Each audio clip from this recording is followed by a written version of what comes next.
This will be number 11.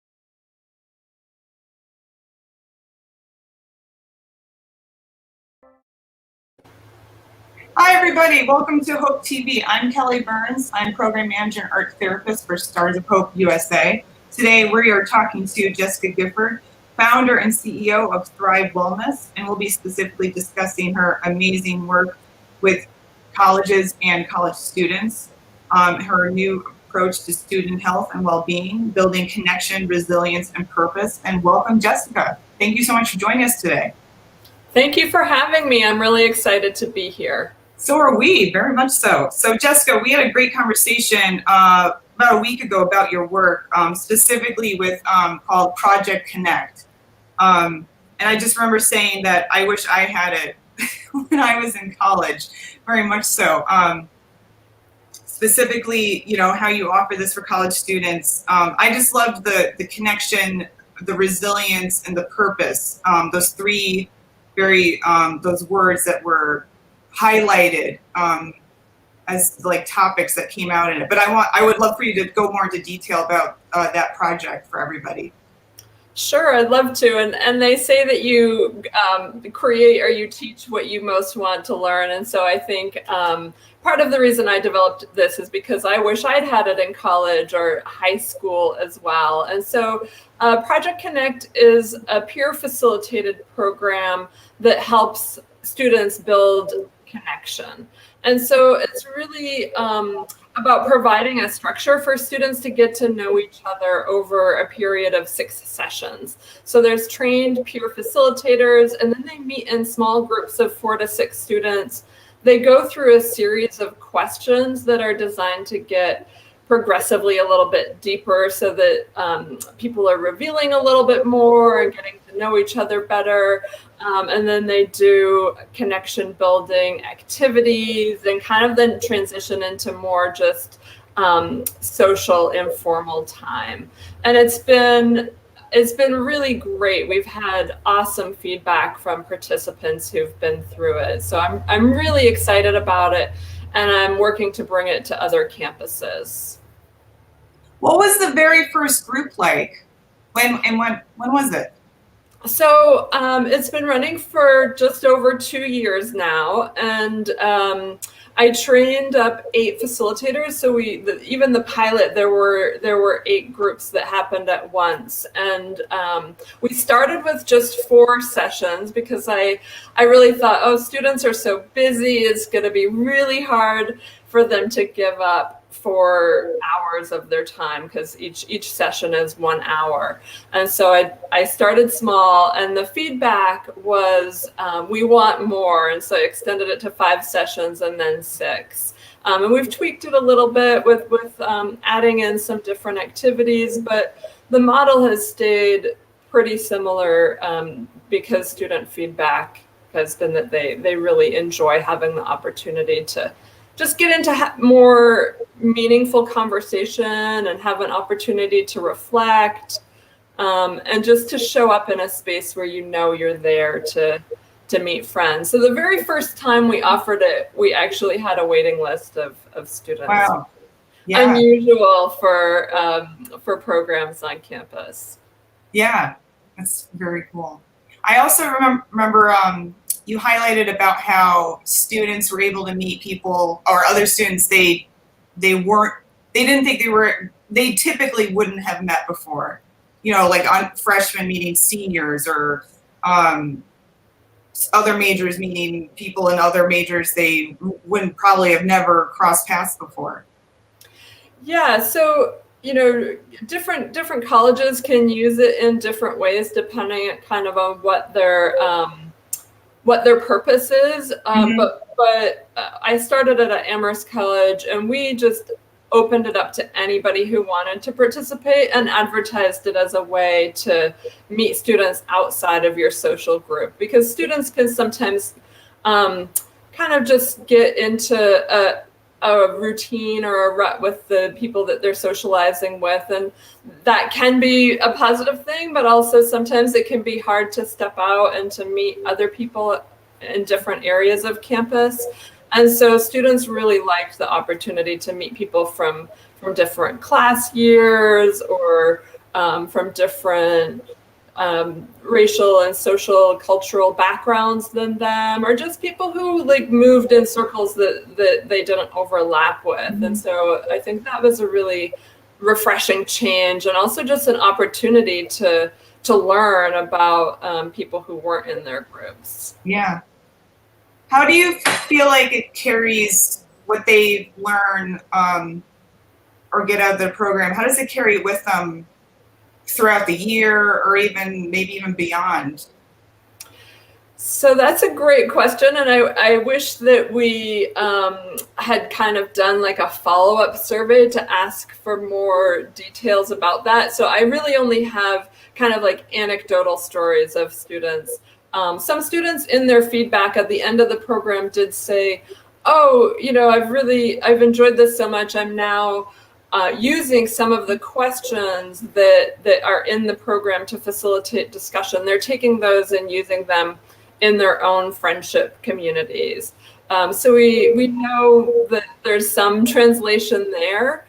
And some students have actually signed up for multiple groups. So they haven't just had one group and then it's over. They've then meeting a new group of 4 to 6 students and another one after that. I've also heard informally that students are, you know, having these informal gatherings, like informal reunions of having a lunch in the dining hall together, or things like that.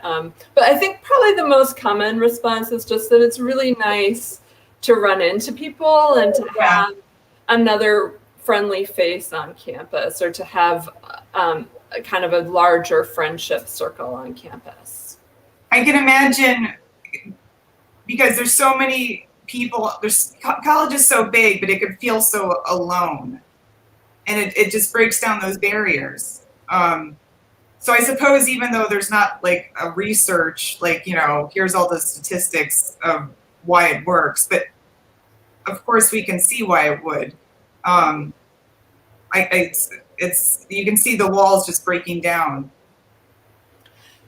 Yeah, I think you know, what I hear a lot from students is they're around people a lot. You know, they're in classes with people. They have a lot of extracurricular activities that they're involved in, or they're studying in the library. There's other people around them all the time, but they aren't necessarily being encouraged to interact with each other on a kind of human, just interpersonal level.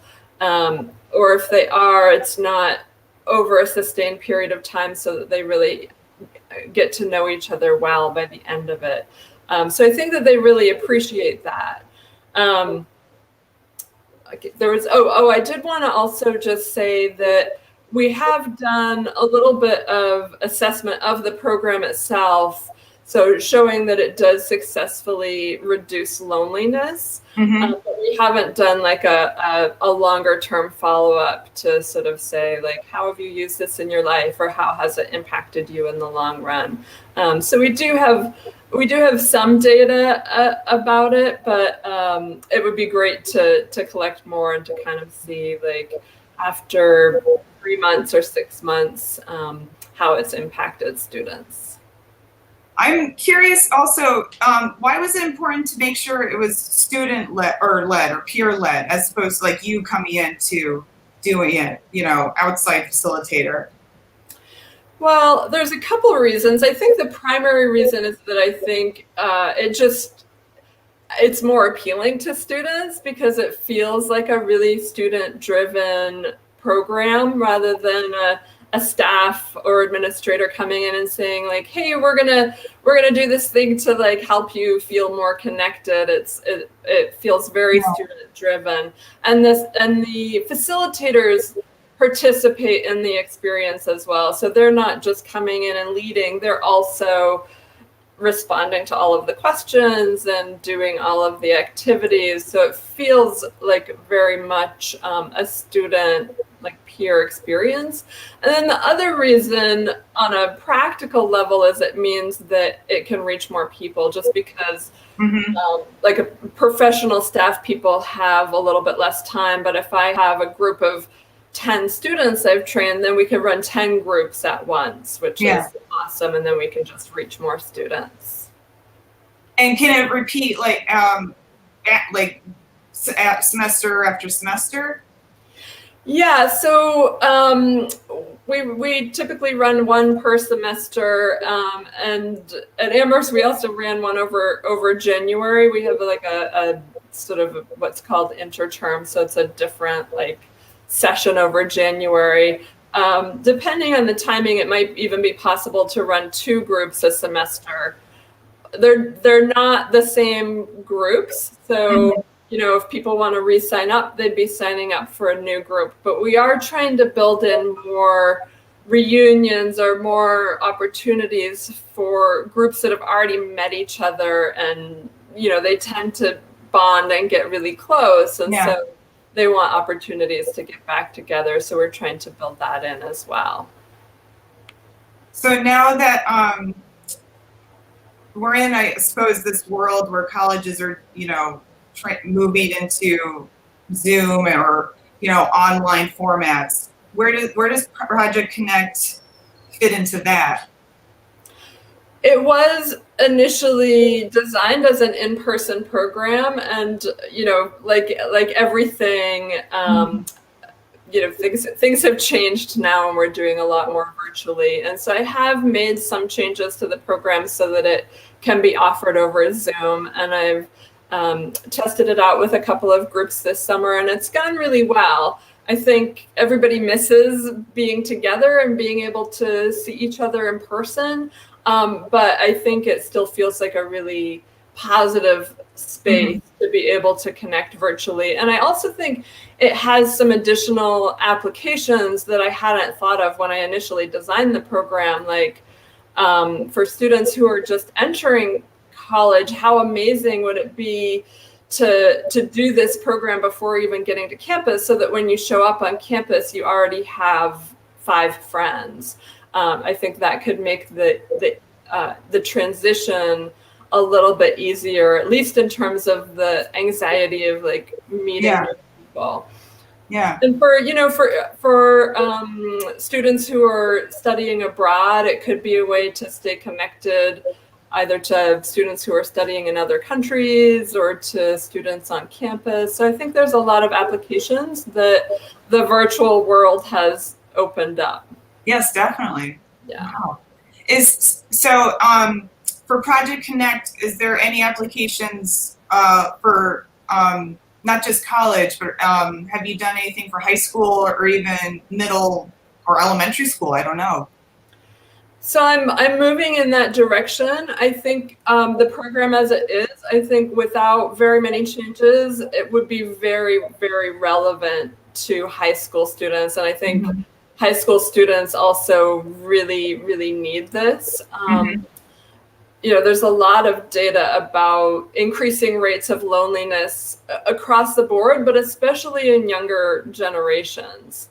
And so I think providing this structure for students to get to know each other in a positive way would be great in high school. And right now I'm testing it with a middle school group, because I wasn't quite sure, like, what is the age limit for some of the questions and activities. And I am changing some of the questions for middle school groups, and kind of adding in a little bit more activities. They've really, really loved it. The only real difference is that maybe they are a little bit more hesitant to just open up, and so their answers are a little bit shorter. And so I'm just adding in kind of more fun activities and more interaction, but it's still very, very relevant for that age group too. Are there any, maybe to the college level, examples of questions or activities you could share, or? Sure. So actually, all of the questions are printed on this deck of cards. I'm trying to get it into the camera. So it's just like a regular card deck, but it's printed with all of these questions. So, for example, the first question is, what would constitute a perfect day for you? Please describe in detail. And the first questions start out kind of like fun icebreaker questions, and then they get into a little bit deeper question. So an example of a deeper question is, what makes you feel like you belong or don't belong in a group, community, or organization? And then we wrap up with like a really sort of positive question so that the group doesn't end on a heavier note. Yeah. And for session 4, we move from the questions to an activity that I call a connection project. And in that project, students get together and they write positive messages to share with other people. So I've created this appreciation stationery. So there's an example, I believe in you because there's a whole bunch of different ones that have different sort of prompts. We have some examples we could show. Sorry, I think Josh has a couple. That's okay. So yeah, it just gets them like into a little bit less structured activity. So yeah, there's another one. I love the graphics. These are very cool. Yeah, so then they can like write cards to people and send them to people. If they want to, they can create their own cards or create posters with positive messages and put them up on campus. And so it's a way for them to kind of like take the connection a little bit beyond their own group and spread it out on campus. And it's also a way to just spend time together doing something fun that's a little bit less structured. So it's more just like we're hanging out together doing this fun thing. And I think students really enjoy being able to spread that positivity forward. Yeah. The last session, when we were in person, they got together and went out to a meal together. And that was kind of how they wrapped up the entire series. So that was sort of like a fun just celebration at the end, and spending time together over Zoom. I think that's going to be like doing a game or some interactive, just fun social activity. Yeah. Where do you I was going to ask, where do you see like this going in the future? But I suppose it's with everything kind of changing, with everything online, it's hard to say. But you mentioned doing this before people go into college, kind of like a pre-meeting people to kind of reduce anxiety, and applying this maybe to elementary or to middle schools. Where else do you see this project Connect going? I mean, I see it having application all over the place. Everywhere. Yes. I did try a couple of groups with employees, and it was really positive there. And there's some research showing that having a best friend at work or having close friends at work really increases your engagement, and that means like staff are less likely to leave their jobs. They're going to be more focused and more productive at work. And so I would love to see workplaces also implement something like this as a way to support employees, like getting together and getting to know each other as human beings outside of their specific roles.